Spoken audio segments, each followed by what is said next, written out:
नमस्कार, आपका बहुत बहुत स्वागत। मैं हूं संजय कुमार और आप देख रहे हैं द पब्लिक मीडिया। साथियों, सन 2024 का लोकसभा चुनाव संपन्न हुआ। जनादेश के हिसाब से सरकार बन गई और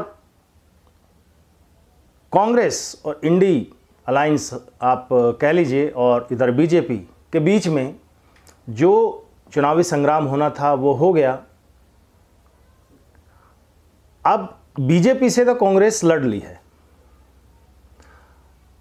उसके बाद कांग्रेस ने तय किया है कि अब वो पत्रकारों से लड़ेगी, उन यूट्यूबर्स से लड़ेगी जो राष्ट्रवादी पत्रकारिता करते हैं।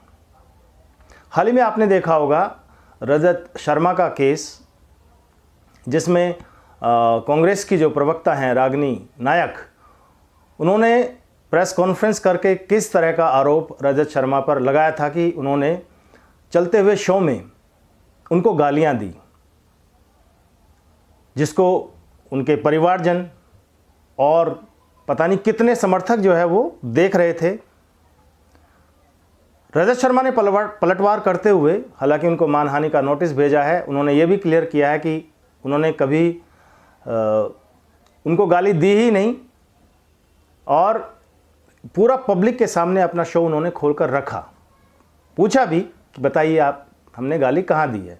और पूरा जो उनका करियर रहा है अब तक का 40-45 साल का उनका अनुभव है पत्रकारिता के जगत में, उनके बारे में जानने वाले कहने वाले ये कहते हैं कि वो बहुत सभ्यता से, बहुत शालीनता से उस वक्त भी पेश आते हैं जब वो किसी बात पर उनको गुस्सा भी आ रहा था। वो कभी इजहार नहीं करते, उसका करते भी हैं तो बड़ी मृदुता से, शालीनता से करते हैं।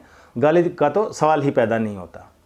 लेकिन अब चूंकि कांग्रेस सिमट गई है 99 पर, तो अब उसको ये लग रहा है कि उसकी ये जो हार हुई है या वो सरकार नहीं बना पाई है, तो उसका कारण ये है कि ये जो राष्ट्रवादी पत्रकार हैं या जो राष्ट्रवादी यूट्यूबर हैं, उनकी वजह से शायद ऐसा हुआ है कि वो जो है सरकार नहीं बना पाई है।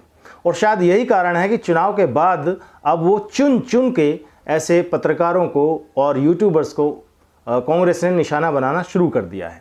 इससे पहले भी बनते आए हैं। आपने मनीष कश्यप का उदाहरण देखा, उसके बाद रचित कौशिक, उनका आपने उदाहरण देखा। तो एक एक करके ऐसे राष्ट्रवादी पत्रकारों को निशाने पर लिया जा रहा है और ऐसा बताया जाता है कि ये मैन टू मैन जो है उसको चिन्हित कर लिया गया है, मार्किंग कर ली गई है कि इसके पीछे तुम लगो, इसके पीछे हम लगेंगे। और ऐसी कोई गलती पकड़नी है, ऐसी जब भी वो कहीं कोई चूक करें उसी गलती को पकड़कर उनके खिलाफ एफआईआर करा देनी है, ताकि इस आवाज़ को दबाया जा सके। आपने देखा कि चुनाव के दौरान जो एक इकोसिस्टम यूट्यूबर्स का, पत्रकारों का जो पूरा एक्टिव था, और ये भी आरोप यूट्यूब पर लगते रहे हैं कि चुनाव के दौरान उसने राष्ट्रवादी जितने पत्रकार हैं, यूट्यूबर हैं, उनकी रीच कम की। जो सोशल मीडिया पर आकर के जो इस इकोसिस्टम में लगे हुए लोग हैं, पता नहीं लालच में आकर या दबाव में आकर या फेवरेटिज्म करते हुए वो अपनी पार्टी जिसको भी वो फेवर कर रहे हैं उसके लिए या तो वो झूठ परोस रहे थे या वो फिर अर्ध सत्य परोस रहे थे।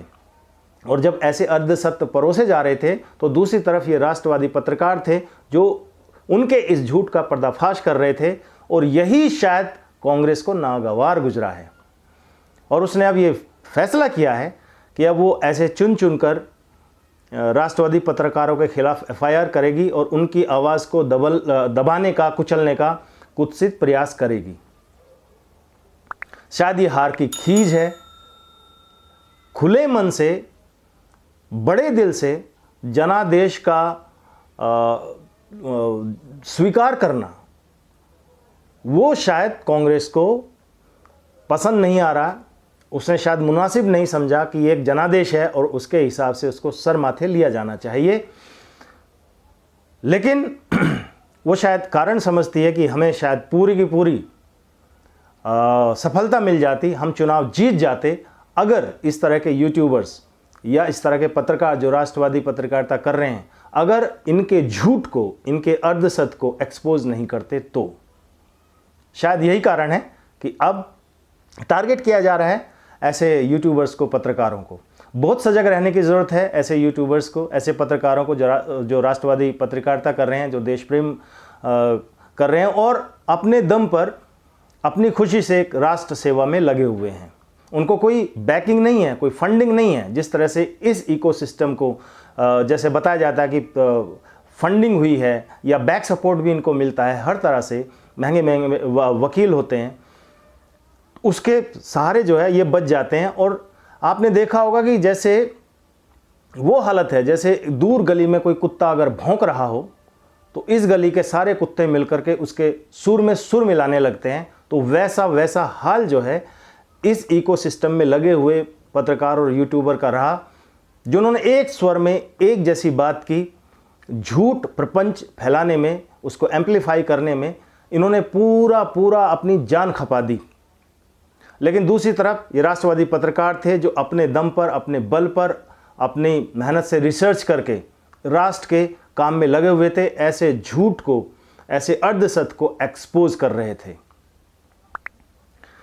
अब ऐसे राष्ट्रवादी पत्रकारों और यूट्यूबर्स के लिए खतरे की घंटी है, उनको सजग हो जाना चाहिए और एक हो जाने की ज़रूरत है। ऐसा एक इकोसिस्टम जो है वो क्रिएट किए जाने की ज़रूरत है ताकि इस तरह का अगर हमला 1 बाय 1 अगर होता है तो सब एक हो करके उसका प्रतिकार कर सकें और उस इकोसिस्टम को भी लगे कि यहाँ भी एकता है, यहाँ लोग अलग अलग नहीं हैं और सब मिल करके काम कर रहे हैं। तो इस तरह का एक इकोसिस्टम इधर भी बनाने की ज़रूरत है। अभी देखा अजीत भारती के खिलाफ भी सुनने में आया है कि FIR कर दी गई है। हालांकि तेलंगाना में जहां कांग्रेस की सरकार है वहां पर उनके खिलाफ एक FIR हुई है, ऐसा सुनने में आया है। और राहत की बात यह है कि शहजाद पूनावाला ने उनके फेवर में उनको सपोर्ट किया है, उनके बारे में ट्वीट किया है और वहाँ की बीजेपी ने, तेलंगाना बीजेपी ने भी उनको जो हर संभव मदद है वो करने का उनको आश्वासन दिया है। ये एक राहत की बात है। अब ऐसी खुशकिस्मती या ऐसा सपोर्ट सभी को मिले ये ज़रूरी नहीं है, होना तो चाहिए। उम्मीद करते हैं कि बीजेपी भी अपने समर्थकों को या जो एक सच्ची पत्रकारिता कर रहे हैं या जो सच सामने लेकर के आ रहे हैं पब्लिक के सामने, उस नैरेटिव को ध्वस्त कर रहे हैं जो झूठ के आधार पर बना हुआ है, उनको सपोर्ट करेगी, हर तरह से सपोर्ट करेगी। आज के इस एपिसोड में इतना ही, फिर जल्द मिलते हैं। धन्यवाद। जय हिंद, वंदे मातरम।